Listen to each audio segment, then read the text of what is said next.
اب سوال یہ پیدا ہوتا ہے کہ اس دنیا کی زندگی میں کسی شخص کو بھوک لگی ہوئی تھی، اس کے پیٹ میں بھوک کی آگ لگی ہوئی تھی، آپ نے بجھا دی، کھانا کو دے دیا، کھا لیا، اس نے بھوک بجھ گئی.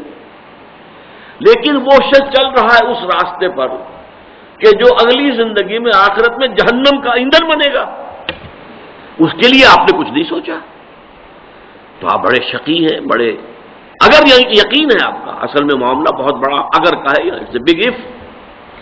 اگر واقعی آپ کو یہ یقین ہے کہ اصل زندگی آخرت کی زندگی ہے، تو پھر تو خدمت خلق یہ ہے کہ لوگوں کی آخرت سنوارنے کی کوشش کرو، انہیں سیدھے راستے کی طرف بلاؤ، انہیں اپنے خالق اور مالک اللہ تعالیٰ کے ساتھ متعارف کراؤ. گیٹ دیم انٹروڈیوس ٹو اللہ، تعارف حاصل ہو جائے، معرفت حاصل ہو جائے اللہ تعالیٰ کی. تعارف یہی ہے نا، معرفت حاصل ہو جانا ایک دوسرے کی.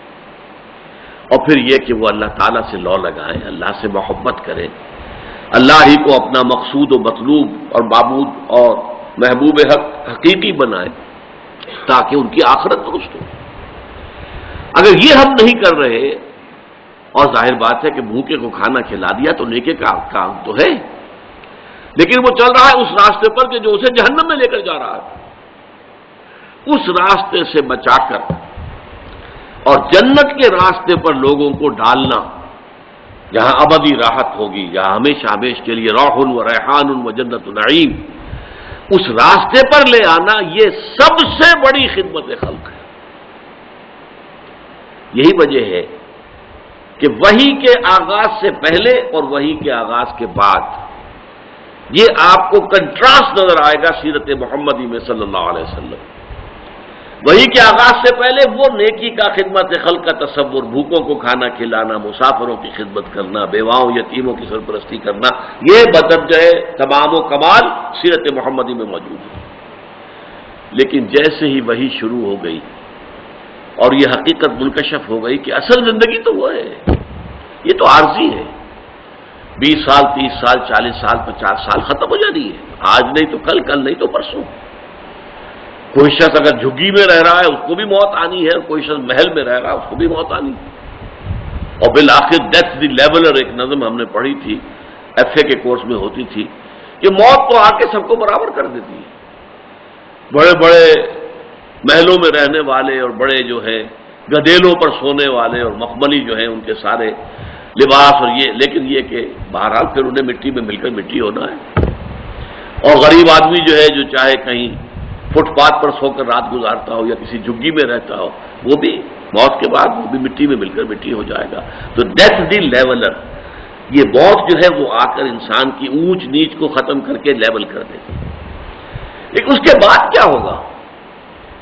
بل تؤثرون الحیات الدنیا، قرآن مجید کہتا ہے کہ تمہارا جو اصل مرض ہے، تمہاری جو اصل بیماری ہے وہ کیا ہے؟ تم دنیا کی زندگی کو ترجیح دیتے ہو، پسند کرتے ہو. والآخرۃ خیر وابقیٰ، جبکہ آخرت کی زندگی جو ہے وہ بہت بہتر ہے اور باقی رہنے والی ہے. یہ ختم ہونے والی ہے، وہ باقی رہنے والی ہے. تو ظاہر بات ہے کہ فائنائٹ اور انفائنائٹ کے درمیان کوئی ریشیو پروپورشن ممکن ہی نہیں، وہ انفائنائٹ ہے. خالدین فیہا ابدا، ہمیشہ ہمیشہ کے لیے.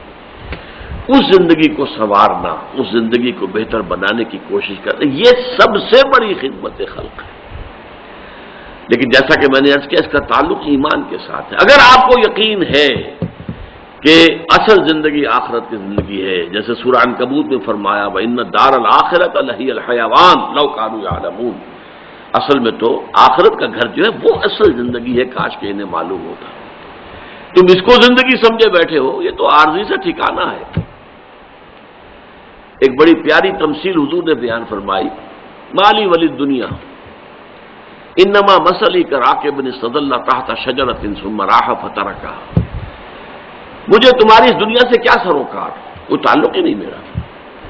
میری مثال اس مسافر کی سی ہے، سوار کی، اونٹنی پر ہے یا گھوڑے پر ہے، سوار ہے، مسافر ہے. وہ کسی درخت کے نیچے تھوڑی دیر رکتا ہے سستانے کو، آرام کرنے کو، پھر وہ اپنا راستہ دیتا. وہ درخت اس کا گھر نہیں ہے، وہ منزل نہیں ہے، وہ ایک عارضی قیام گاہ ہے. تو یہ دنیا کی زندگی تو ہماری عارضی قیام گاہ ہے. اصل گھر جو ہے وَإِنَّ الدَّارَ الْآخِرَةَ لَهِيَ الْحَيَوَانُ لَوْ كَانُوا يَعْلَمُونَ، آخرت کی زندگی جو ہے وہ اصل میں اصل زندگی ہے، کاش کہ انہیں معلوم ہوتا۔ اس میں ایسا بھی ہوتا تھا کہ پھر حضور اپنے گھر کی خواتین کو لے کر بیٹھتے تھے، ایک ایک کا نام لے کر، یا فاطمہ بنت محمد انقذی نفسک من النار فانی لا املک لک من اللہ شیئا، اے فاطمہ، محمد کی نور چشم لخت جگر، اپنے آپ کو آگ سے بچانے کی کوشش کرو اپنے اعمال سے، اس لیے کہ مجھے تمہارے بارے میں کوئی اختیار حاصل نہیں ہوگا قیامت کے دن۔ قیامت کے دن اس لیے نہیں چھوٹ جاؤ گی کہ محمد کی بیٹی ہو صلی اللہ علیہ وسلم رضی اللہ تعالی عنہ، نہیں، تمہارے اعمال ہوں گے۔ پیش کر غافل عمل کوئی اگر دفتر میں ہے، اگر ہے تو وہ پیش کرو۔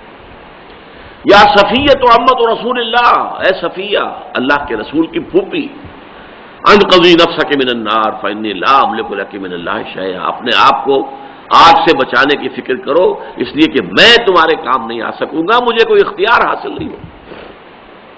پھر ایک اور تمثیل آپ نے دی ہے کہ لوگوں، میری اور تمہاری مثال ایسی ہے کہ آگ کا ایک بہت بڑا الاؤ ہے، تمہیں نظر نہیں آ رہا اور تم اس میں گر پڑنے کو تیار ہو۔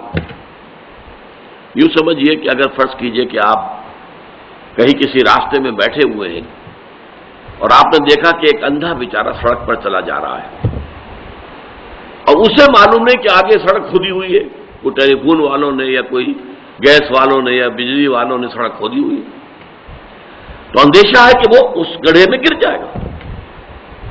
آپ چیخ کر کہتے ہیں اسے، بچو بھائی، دیکھو کہاں بڑھے چلے جا رہے ہو، آگے گڑھا ہے۔ اور فرض کیجئے وہ بہرا بھی ہے، وہ آپ کی پکار کو بھی نہیں سن رہا، تو کیا ہوگا؟ پھر آپ اٹھیں گے، دوڑیں گے، بھاگیں گے، اور ہو سکتا ہے کہ وہ گر رہا ہو اور اس کا کپڑا پکڑ کر آپ بچا لیں اس کو۔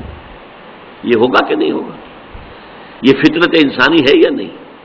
ہاں، ایسے پرورٹڈ لوگ بھی ہو سکتے ہیں جو بیٹھ کر تماشا دیکھیں گرتا ہے کیا ہوتا ہے، وہ پرورشن ہے، وہ تو مسخ شدہ شخصیت کسی کی ہو تو اس کا طرز عمل یہ ہوگا، ورنہ اگر فطرت ہے انسان کے اندر اور وہ فطرت سلیمہ ہے، اس کی نیچر جو ہے وہ پرورٹڈ نہیں ہے، تو پھر لازماً وہ یہ کرے گا کہ پہلے پکارے گا، اور اگر سمجھے گا یہ تو بہرا بھی ہے، نہیں نہ یہ دیکھ رہا ہے نہ سن رہا ہے، تو دوڑ کر پھر آدمی ہو سکتا ہے کہ وہ گر رہا ہو اور آپ اس کا کپڑا پکڑ کر اس کو بچائیں۔ یہ مثال دی ہے حضور نے کہ میری اور تمہاری مثال ایسی ہے کہ آگ کا ایک الاؤ ہے، وہ تمہیں نظر نہیں آ رہا، تم اسے میں گر پڑنا چاہتے ہو، میں تمہارے کپڑے پکڑ پکڑ کر گھسیٹ رہا ہوں، بچا رہا ہوں۔ قوا انفسکم واہلیکم نارا، اے نبی بچائیے اپنے اہل و عیال کو بھی اور اپنے رشتہ داروں کو بھی، بچاؤ اپنے آپ کو اللہ کی آگ سے۔